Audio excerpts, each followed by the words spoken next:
అమ్మగారు మీ అక్క చెల్లెళ్ళకి ఇచ్చిన సలహా ఏంటి? అంటే ఇండిపెండెంట్గా ఉన్నాను కదా అమ్మ, ఎవరిని డిపెండ్ అవ్వద్దు, నీ పిల్లలు నువ్వే జాగ్రత్తగా నేర్చుకో, ఎవరినైనా చేయకు, డిపెండెంట్గా పెట్టద్దు అని ఆవిడ మాకు బాగా ఎప్పుడు ఎక్కువ చెప్తుండేది. నాకు కొంచెం టఫ్ టైమ్స్లో కూడా ఆమె నీ పాటు నువ్వే ఉండాలి, ఎవరి దగ్గర ఉండదు, ఎవరింట్లో ఉండదు, మా దగ్గర కూడా ఉండదు, నీ ఇద్దరు లిమిట్గా నువ్వే ఉండాలి. అది కష్టం కదండి, ఎట్లా చెప్పండి? చెప్పారు, చాలా తక్కువ చెప్పారు. బట్ నాకు అదే ఇచ్చే ధైర్యం. ఇండిపెండెంట్గా అట్లా ఒకరి దగ్గర ఉంటే నీ గౌరవం తగ్గిపోతుంది, ఎక్కడ ఉండదు. అది చాలా నాకు చాలా ఇన్స్పైరింగ్ ఉండేది మాటలు. ఇప్పుడు కూడా అది చాలా హ్యాపీగా అనిపిస్తుంది అని చెప్పింది. అంతే కదా, ఇప్పుడు మనకి ఏదైనా రోగాలు వస్తే చేసేస్తాను దాన్ని బాధపడుతుంది మనమే. బట్ తగ్గించే వాళ్ళు కన్సర్న్ చూపించే డాక్టర్స్ ఒట్టుకోలు కింద కింద ఉండొచ్చు, కానీ పోరాడాల్సింది మనమే.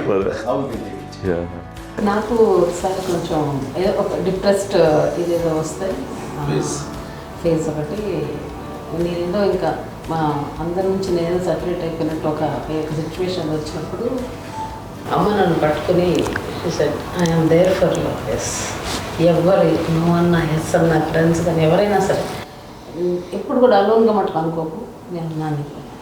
ఆవిడ నన్ను పట్టుకొని ఇచ్చిన అఫెక్షన్ లేదా ఫీలింగ్ అసలు బలం అన్నమాట. ఇంకా ఏంటంటే ఏమైనా చేయగలను నేను, పర్లేదు ఇంట్లో నాకేం ఏదైనా సాధించగలను అని ఒక భరోసా తల్లి దగ్గర నుంచి రావడం అనేది నాకు ఎవరు అవసరం లేదనిపించింది. అంత స్ట్రాంగ్గా ఆవిడ support, very strong, very practical. అంత స్ట్రాంగ్ చేసింది నాన్న అని చెప్పండి.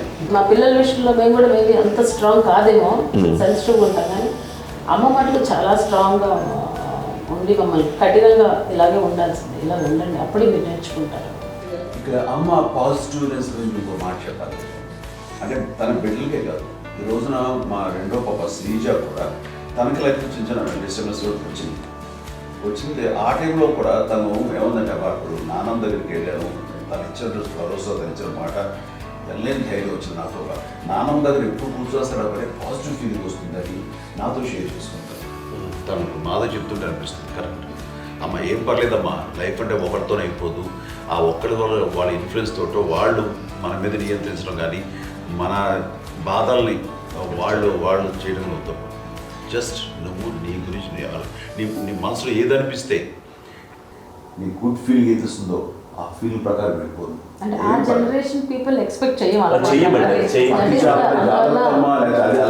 అలా కాదు, ధైర్యం ఉండి అందరికీ ధైర్యం బాగా నూరుకొస్తారు. ఫాదర్ కూడా, మా నాన్నగారు కూడా అస్సలు ఎప్పుడు అనేవాళ్ళు, ఎప్పుడు మీరు పెట్టే చెయ్యి మీరు ఎప్పుడు పైన తప్ప తీసుకుని ఎలా ఉండకండి, చేతులు పెట్టండి అనే అట్లాంటివి చెప్తుండేవాళ్ళు. అందుకని మాకు ఇట్లా ఇండివిజువాలిటీ మాకు బాగా ఎప్పుడు కూడా ఒకళ్ళని అడగడం అని, ఈవెన్ బ్రదర్స్ని అడగాలన్నా కూడా మాకు అది పడిపోయింది మైండ్లో, కొంచెం కష్టపడ్డది. సో నాకు అంటే ఆవిడ మా అమ్మ ఏదన్నా కొంచెం డిప్రెస్ అయినా నేను చాలా ఎక్కువ అమ్మకి షేర్ చేసుకుంటే అన్నయ్య కూడా లేడు. అన్నయ్య ఉన్నప్పుడు ఓకే, లేనప్పుడు నేనే ఎక్కువ షేర్ చేసుకున్నాను. బట్ ద బెస్ట్ థింగ్ మా అమ్మ దగ్గర నుంచి హగ్ అండి. ఈరోజు కూడా మా అమ్మని హగ్ చేసుకోకపోతే అంటే అది నాకు మా అందరిలోనూ, అంటే ఆవిడ పెద్ద చదువుకున్న వ్యక్తి కాదు, పెద్దగా బయటికి వెళ్ళి నా ఎక్స్పోజర్ కాదు, కానీ ఇవాళ అన్నయ్య కానీ విజయ, మాధవి, నేను, కళ్యాణ్ బాబు ఈరోజుకి టుగెదర్గానే ఉంటాం. మేబీ మాకు కొన్ని విషయాల్లో నాకు మా మాధవ్కి డిఫరెన్స్ ఆఫ్ ఒపీనియన్స్ ఉండొచ్చు, మా చెల్లికి మా అన్నయ్యకి అట్లా ఉండొచ్చు, ఉంటుందండి ఫ్యామిలీ అన్న తర్వాత. కానీ ద ఇన్విజిబుల్ బాండేజ్ మా అమ్మ ఇచ్చింది, ఆ లవ్ అండ్ ఎఫెక్షన్, హగ్, అవన్నీ ఆవిడ నాన్ వెర్బల్ అడ్వైజ్ ఏంటంటే అందరూ అలా కలిసి ఉండాలనేది ఆవిడ నుంచి మేము నేర్చుకోవాలి. అది ఇట్స్ ఇస్ నాట్ వర్డ్లీ, అది నోటి మాట కాదు, అది వెర్బల్గా కాదు, నాన్ వెర్బల్గా చెప్పినటువంటి ఇది. సో అందుకని అది మాకు గొప్ప, మేమందరం ఇప్పుడు అలా ఉండడానికి కారణం, అంత కలిసి ఉండడానికి కారణం, మెయిన్ కారణం మా అమ్మండి.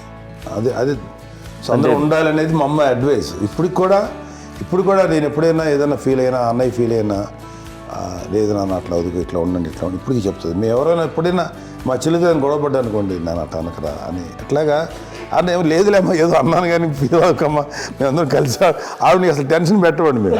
సో అలా అది ఆవిడ నేర్పించింది, అలా కలిసి ఉండటం అనేటువంటి బాండేజ్ని ఆవిడ తన ఒక హగ్తో చెప్పింది. అన్నయ్య సినిమా చూడండి, జాదుకే చెప్పి అంటారు, అది మా అమ్మ దగ్గరే ఉందండి. శంకర్ దాదాలో చెప్తాడు చూడండి. ఇప్పుడు మోడర్న్ వర్డ్స్లో చెప్పాలంటే మీ అందరికీ ఆవిడ ఒక వైఫై లాంటిది.